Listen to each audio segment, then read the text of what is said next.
ali muito bem, que mostra um pouco como, em tese, esses caras, até eles mesmos, estão preocupados com isso, né? Tem uma entrevista com o Sam Altman, que é antiga essa, de 2015. Ele estava num evento da outra empresa anterior, que ele era CEO, que era Y Combinator, né? Que é Y Combinator, que ajudou, é tipo uma incubadora que lançou Airbnb, lançou várias empresas importantes, né? Uhum. E eles faziam um evento anual, e nesse evento, é fácil de achar na internet, se você botar Sam Altman, Y Combinator, AI, você vai achar.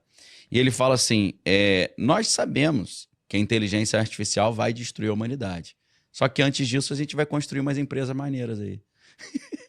Entendeu? Ele já falou, eu sei que a inteligência artificial vai destruir a humanidade, mas pelo menos somos nós. Eu prefiro que seja conosco do que com os chineses. Então é um negócio que parece que é brincadeira, mas é tão sério que teve um abaixo-assinado que foi organizado por um professor do MIT. Lembrando assim que a gente não pode, quando eu falo professor do MIT, a gente não pode não dar o devido crédito, né? O MIT é uma das universidades mais avançadas do mundo e que tem vínculo poderoso com o governo americano ali, de vários departamentos de ciência e tecnologia, pesquisa e desenvolvimento, e faz até pesquisas sigilosas, top secret, para o governo americano. Então, é uma instituição top de linha do planeta. E o nome do professor se chama Max Tegmark, né, que é um grande expoente ali dessa área, e ele organizou um projeto de proteção da humanidade contra a inteligência artificial, porque eles entenderam que se a gente lançar a inteligência artificial geral, ou pior do que isso, a super inteligência artificial, que é ASI, Artificial Super Intelligence, se a gente fizer isso sem ter a certeza de que isso está dentro dos conformes de segurança, é um perigo gigantesco para a humanidade, um perigo existencial. Até o professor Roman Yampolsky, nessa conversa, ele já vai além. Ele fala, cara, a gente não deve criar a inteligência artificial geral. A gente deve ter inteligências artificiais específicas para cada tarefa. Uma inteligência artificial que é especializada em cura do câncer. Aí você bomba ela de todo o conhecimento. Mas você desenvolver uma inteligência artificial que é capaz de fazer tudo ao mesmo tempo, todas as diversas atividades humanas, isso é um perigo. Então, ele já defende que a gente nem deveria desenvolver isso, né? Então, nesse abaixo-assinado, cara, a ideia era o seguinte, era um clamor ali para que as empresas parassem o desenvolvimento da inteligência artificial por 6 meses, pelo menos, até que a galera sentasse e tivesse certeza que a gente não iria criar a nossa própria destruição, né? Como Stephen Hawking, antes de falecer, ele falava, quando perguntavam para ele qual é, na sua opinião, o maior perigo para a humanidade hoje, ele falava inteligência artificial. Aí os caras falavam, mas por quê? Ele falava, vai ser a nossa última invenção. A gente vai inventar algo que é mais inteligente do que nós, ela vai olhar para nós como a gente olha para a formiga e para a barata e vai nos eliminar. Simples assim. No próprio Elon Musk, em 2014, ele ainda falava isso, né? Que a galera pode até procurar, parece que é teoria da conspiração, mas ainda está no YouTube, no canal da Bloomberg TV, 2014, uma palestra do Elon Musk no MIT, e ele fala assim, AI is like summoning the demon. E inteligência artificial é igual a uma invocação demoníaca. Uhum. Aí os caras falam, mas por quê? Ele fala, você já viu aqueles filmes que o cara desenha um pentagrama no chão e fala assim, a gente vai invocar um demônio?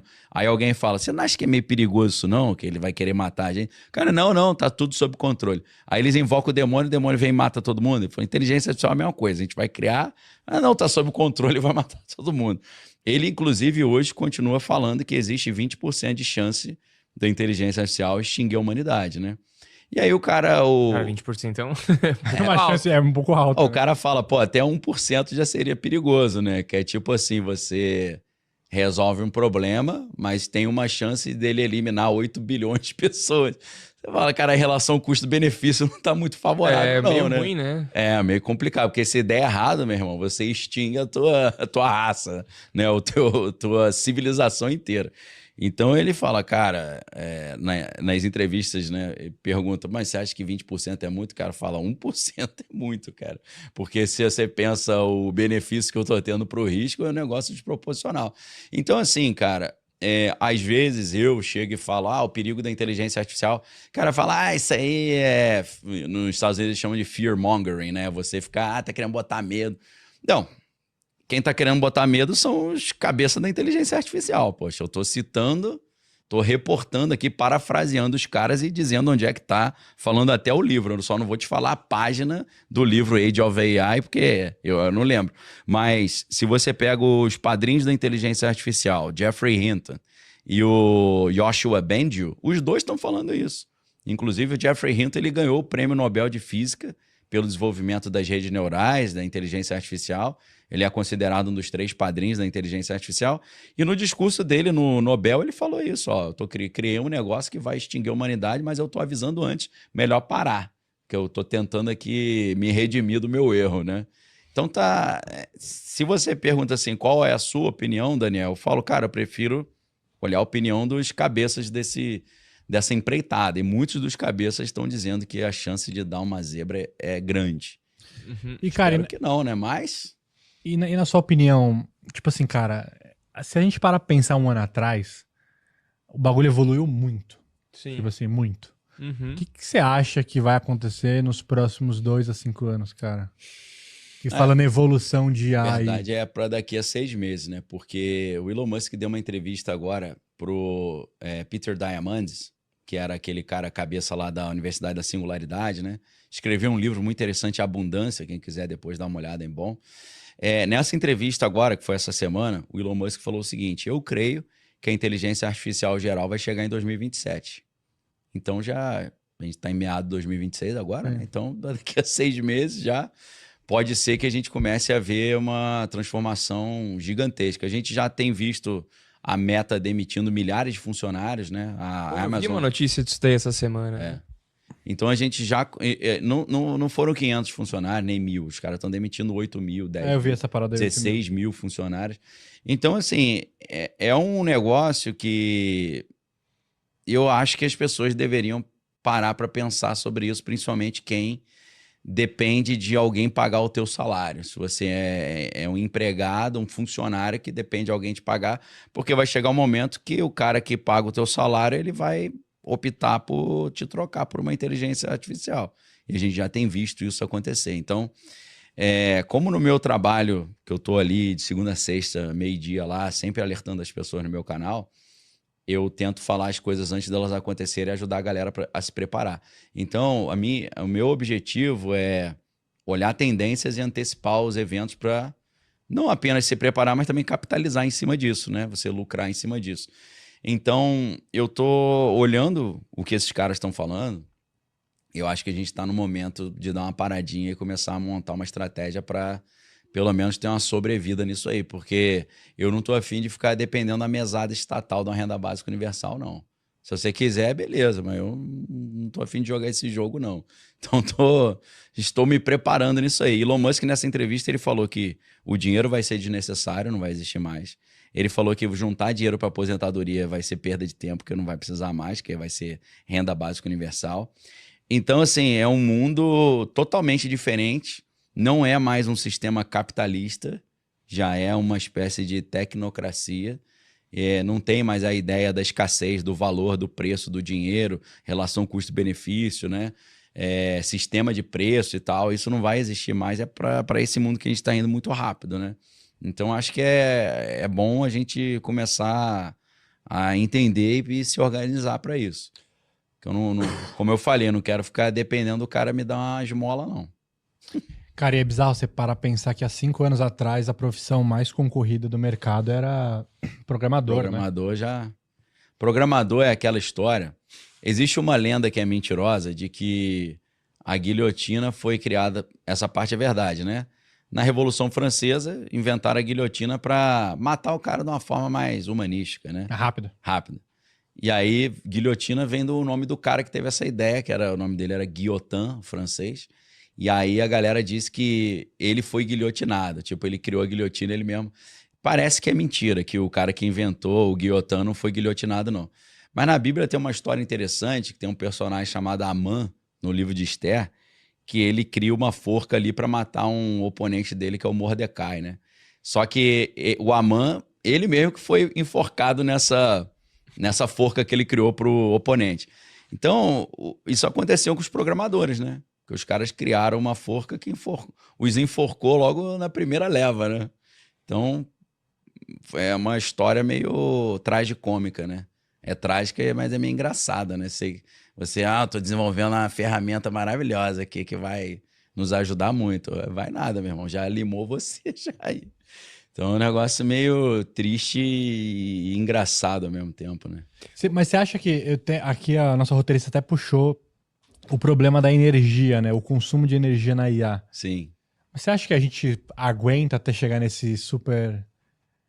Aguenta. Nessa IA geral? Porque, cara, o consumo tá aumentando cada vez mais. Mas eu vou te dar um exemplo, assim. Tem várias camadas de solução para isso. Umas mais óbvias, outras menos óbvias. A mais óbvia são os data centers no espaço, né? Porque no espaço tá sempre frio pra caramba. Então, a questão do aquecimento é fácil, já tá resolvido. Agora... E de onde ele extrai energia? Porque uma coisa é resfriar, outra coisa é de onde vem a fonte de energia. Você está no espaço, não dá para tu conectar um cabo Sim. Tem que ser painel solar. Então, o interessante é que, ao contrário do que a gente vive aqui no planeta Terra, no espaço não tem noite, né? Você tem luz solar 24 horas. Então, são dois problemas solucionados. Você tem luz solar 24 horas e você tem o resfriamento já devido ao frio inerente do espaço. Essa é uma primeira camada. E é claro que aí os dados seriam transmitidos por onda de rádio aqui pro planeta Terra, né? Talvez por isso tantos satélites da Starlink, né? Agora, a outra camada é o seguinte. Agora é uma história interessante que dá uma série de suspense. Eu não sei se vocês viram aquele negócio que vários cientistas top de linha começaram a sumir ou aparecerem mortos. Eu vi essa parada. Vocês viram isso? Um dos mais célebres foi o caso do professor Nuno Loureiro, que era um português que trabalhava no MIT e ele era chefe do laboratório lá de ciência de plasma, né? Porque o plasma, você tem a fusão também. Então ele estava pesquisando uma solução para essa questão energética, que era a fusão, e ele estava chegando ao ponto de solucionar um abismo ali dentro da engenharia, de você montar uma usina de fusão, que eles não conseguiam fazer aquilo permanecer. Chegava a um ponto em que a fusão acontecia e liberava energia, mas ela parava. Agora, você tornar isso constante, ele estava conseguindo chegar a essa solução. Ele foi atender a campainha da casa dele, tocou, o cara meteu bala nele. Ele tomou vários tiros, dor na perna, no peito. Foi pro hospital, isso era 8 da noite, aí passou a noite no hospital, morreu de manhã. Só que o que é estranho é que 2 dias depois da morte desse cara, esse cara ele trabalhava numa empresa que estava incubada dentro do MIT, que estava desenvolvendo isso para fins comerciais. A gente vai oferecer energia através de fusão. E tinha uma empresa concorrente da empresa que era incubada no MIT, que é TEA, alguma coisa assim, Energy, não me lembro. E 2 dias depois que o cara morreu, a concorrente fez uma fusão com uma empresa que acho que a maioria conhece, que é a empresa Trump Media Company. 2 dias depois que o professor Nuno morreu, o Trump fez uma fusão com essa empresa de fusão, né? Fez uma fusão com a empresa de fusão e investiu pesado ali nessa ideia de solucionar a demanda energética dos data centers através dessa nova tecnologia de plasma e fusão. Então parece que eles vão resolver isso com fusão e plasma, mas tendo antes eliminado de alguma forma, ou não vou dizer que eles mataram o professor Nuno, mas capitalizaram em cima da morte do concorrente. E aí é como se o Trump tivesse falado, tá bom, agora que o professor Nuno, que era o nosso maior concorrente, morreu, eu vou botar grana na tua empresa. Então foi uma história muito estranha, né? Uma história meio mal contada aí. A gente não sabe exatamente por que o outro português matou o professor Nuno. Foi um outro físico, né? Que tinha até feito um tiroteio na universidade 2 dias antes, na Brown University.